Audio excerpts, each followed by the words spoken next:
Hello and welcome to today's lesson where we're going to look at density, which forms part of the particle model of matter topic in GCSE Combined Science Physics. So in today's lesson, what we're going to do is we're going to try to define and calculate density. So if we're successful and we learn in today's lesson, we should be able to firstly define what density is. Secondly, we're going to then calculate density from given values, and then finally we're going to understand how the density of a substance links to the particle model of matter. So it falls into the following part of the AQA GCSE Combined Science Physics section on the density of materials. So the particle model was proposed by a scientist called John Dalton in 1819. Now John Dalton proposed that all substances were made from indivisible spheres which were called particles. Now Dalton proposed that all solids, liquids and gases have the same made up from particles but in different formations, and this can then explain many different properties easily, and he called this the particle model of matter. So what he said was that Dalton said that all solids had the following formation, as you can see on the screen, that all liquids had the following formation, and that all gases had the following formation. Now, this particle model of matter has many limitations. For example, it doesn't show the forces between the particles. Particles actually aren't solid spheres of the same size, and particles are always in motion and not stationary as shown on these pictures. However, we can use this particle model to explain many phenomena in the natural world, such as density. Now, density is the amount of matter in a substance in a certain volume. So density is a measure of how much mass of a material there is in a certain volume, or per unit volume. So density is a measure of the number of particles in a certain volume. It could be thought of as a measure of the space between the particles, and it could also be thought of as a measure of how spread out particles are in a certain volume. Now, if an object is very dense, then it has lots of particles per unit volume. So if an object is very dense, there's small gaps on average between the particles in the substance.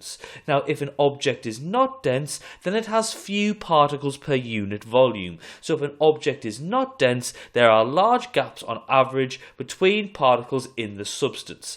Now, density, if it is the amount of mass of a substance in a unit volume, can be calculated with the following equation.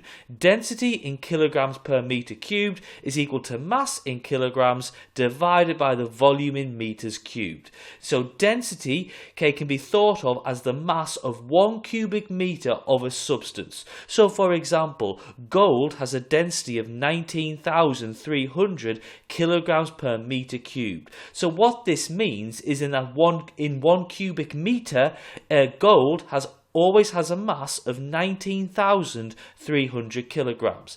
Now this equation, that density is equal to mass divided by volume, is supposed to be memorized for your examination. You'll be expected to recall and use this particular equation in your examination. Now we can symbolize the equation in the following form. Rho is equal to m over v. Now the unit of density can be written as either kilograms per meter cubed or kilograms to the meters to the minus 3. They mean the same thing. Now the unit of density can always be written as the unit of the mass divided by the unit of the volume. So if the unit of mass in the question was in grams and the unit of volume in the question was in centimeters cubed, then the unit of density would be grams per centimeter cubed. So it's very, very important that the units of density depend on the units of mass that you use in the equation and the units of volume that you use in the equation. Don't try to convert the values, especially if you're working in meters cubed, centimeters cubed, millimeters cubed, because it's not the same conversion going from centimeters cubed to meters cubed as it is going from centimeters to meters. I find it easier not to try and convert the values, but use these values to work out what the units of density are. Now, as we mentioned before, that if an object is very dense, then it has lots of particles per unit volume. If it's not very dense, it has few particles per unit volume.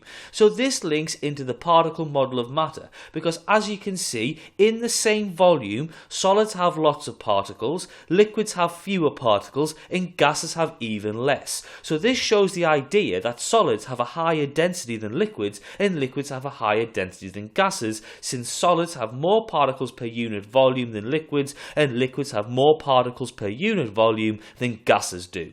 So it's very, very important. So you can also think of it that solids have a smaller space between the particles than liquids do, and liquids have smaller spaces between the particles than gases do. Or you could consider that gases are more spread out, okay, while solids are less spread out, so solids are more dense. So from gases to liquids to solids shows you the idea of increase in density in substances. Now, as the density is the amount of matter in the substance in a unit volume, technically a vacuum has a density of 0 kilograms per meter cubed, as there are no particles at all in the volume on average. Now, in reality, there are no true vacuums in the universe, as all vacuums will have some particles in there for some moment of time. However, we can just assume that vacuums have no particles in them.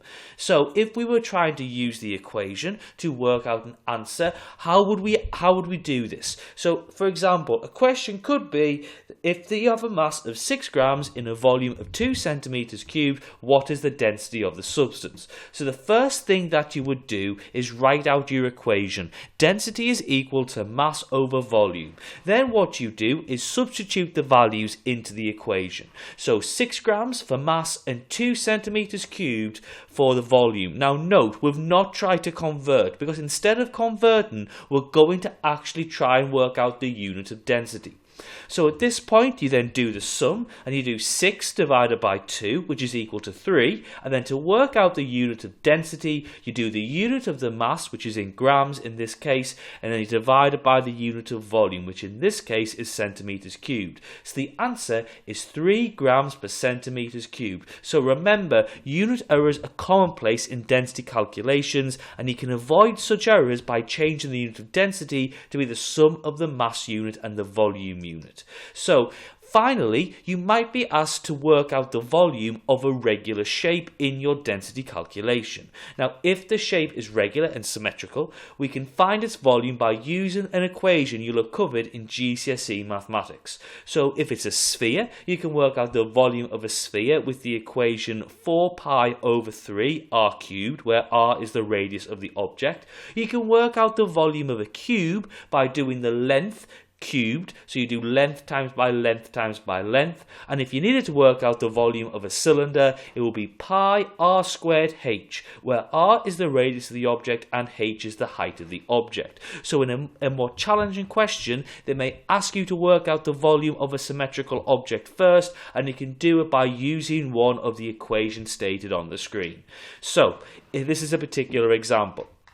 If you have a mass of 20 grams in a sphere with a radius of 4.0 centimeters cubed, what is the density of the substance? Well, density is equal to mass over volume, but we need to work out the volume first. Now, it's a sphere, so we'll use the equation for a sphere, which is 4 pi over 3 r cubed. So we then pop in our value. Remember, we're not going to change our units now, because we're just going to work in the units that we are given. So we'll work it through to be 268.80, so on, so on, so on. Now, don't round yet. You only round at the end of a question. So that's 268.08 centimeters cubed. You pop that into the density equation. Density is equal to mass over volume, so 20 grams over 268 centimeters cubed. You work this through to be 0.075, and then you work out the units. Well, the units of mass were grams, the units of volume are centimeters cubed, so the units of density are grams per centimeter cubed. So what have we done in today's lesson? Well, we should know that the density of a material is defined by the equation density is equal to mass over volume, or rho is equal to m over v. You should be able to recall and apply this equation. You should be able to know the particle model of matter and know how it can be used to explain the different states of matter and the differences in density between the states of matter. You should be able to recognize and draw simple diagrams to model the differences between solids, liquids and gases, and you should be able to explain the differences in density between the different states of matter in terms of the arrangement of the atoms or molecules present. So if we've been successful and we've learned in today's lesson, we can define what density is, we can calculate density from given values, and finally we can understand how the density of a substance links to the particle model of matter. I hope you've enjoyed today's lesson looking at density in terms of the particle model of matter, and have a lovely day.